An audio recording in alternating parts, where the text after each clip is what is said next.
Voilà, si vous êtes nouveau sur la chaîne, abonnez-vous et activez la cloche de notification. Là, vous serez notifié à chaque fois qu'une nouvelle vidéo est ajoutée dans la chaîne. Cette fois-ci, nous allons parler d'un type de variable très spécial en JavaScript. C'est quoi? Il s'agit ici des arrays. Bon, en français, on parle des tableaux. Et les tableaux, c'est ces variables-là qui vous permettent de stocker les données, un groupe de données en fait, qui sont reliées entre elles. Donc, par exemple, une liste, donc une collection de données, une liste de données, donc comme une liste de noms, par exemple, les fruits. Donc ici, par exemple, on va déclarer un array qui s'appelle fruits. Et cet array a pour valeur, voilà, première des choses à retenir, voici ce qui permet de transformer cette variable-ci en array. Donc là, à l'intérieur, je peux maintenant définir les valeurs. Donc, nous aurons d'abord une banane. Voilà.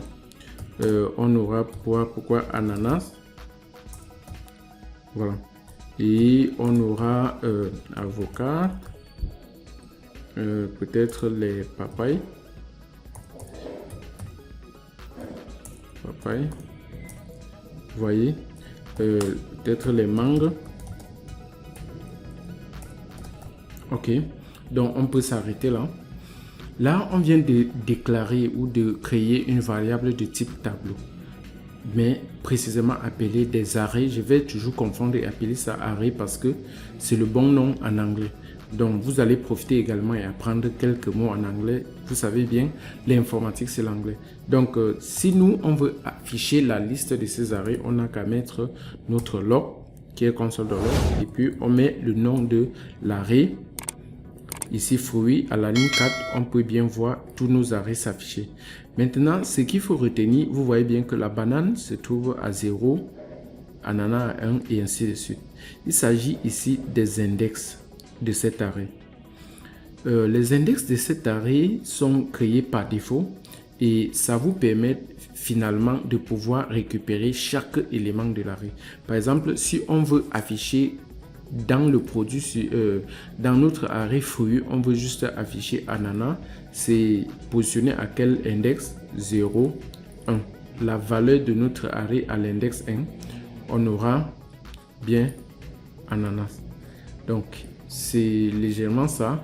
Si on veut afficher ceci, on a qu'à dire 0, 1, 2, 3. Donc, à l'index 3, on a papaye.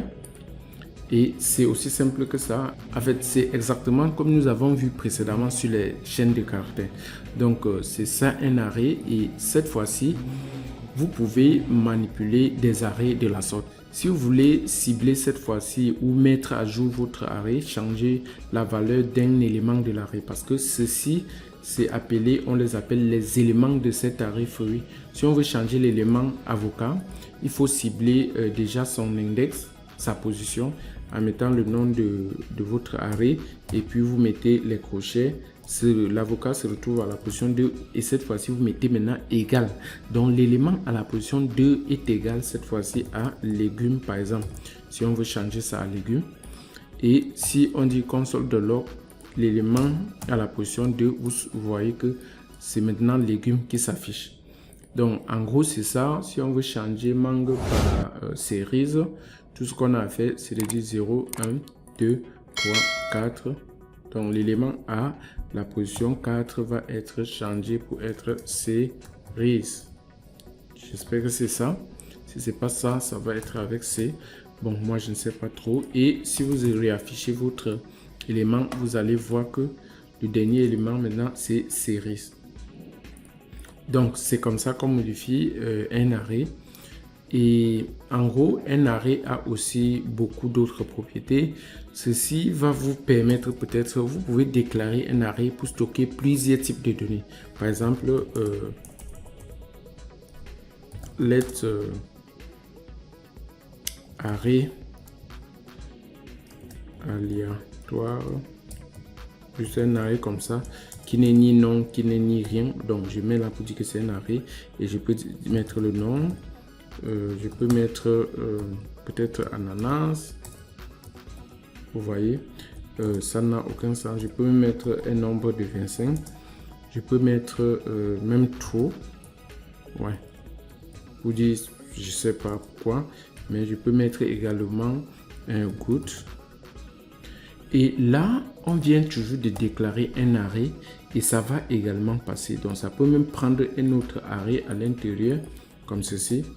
Donc, ça dépend justement de ce que vous êtes en train de vouloir obtenir et ça dépend vraiment de vous et de vous vraiment. Donc, si je dis cette fois-ci d'afficher l'arrêt aléatoire, on aura toujours quelque chose qui va s'afficher. Je copie, je colle pour éviter les erreurs. Voilà. Voici ça qui s'affiche bien. Même à l'intérieur, on a d'autres arrêts. Vous voyez, ça, c'est des arrêts complexes et on peut même créer plusieurs types d'autres données. Donc, vraiment, ça dépend de ce que vous voulez faire. Mais en bref, c'était déjà pour vous dire qu'avec un arrêt, vous pouvez déclarer tout type de variables. Ce n'est pas juste les variables qui sont reliées. Mais nous, on verra plus tard comment on peut faire pour déclarer ce type de variables pour que ça ait plus un sens ou pour la bonne pratique, pour pouvoir garder des données de façon bien organisée. Donc, et en plus de ça, les arrêts ont aussi les méthodes comme peut-être la méthode, si on prend notre fruit, pour voir toute la longueur. Vous voyez le length, pour voir la longueur, le nombre d'éléments qui se retrouvent dans notre arrêt. On a 1, 2, 3, 4, 5. Vous voyez. Et là, ça va nous retourner bien 5 à la ligne 10. Vous voyez, c'est cette ligne.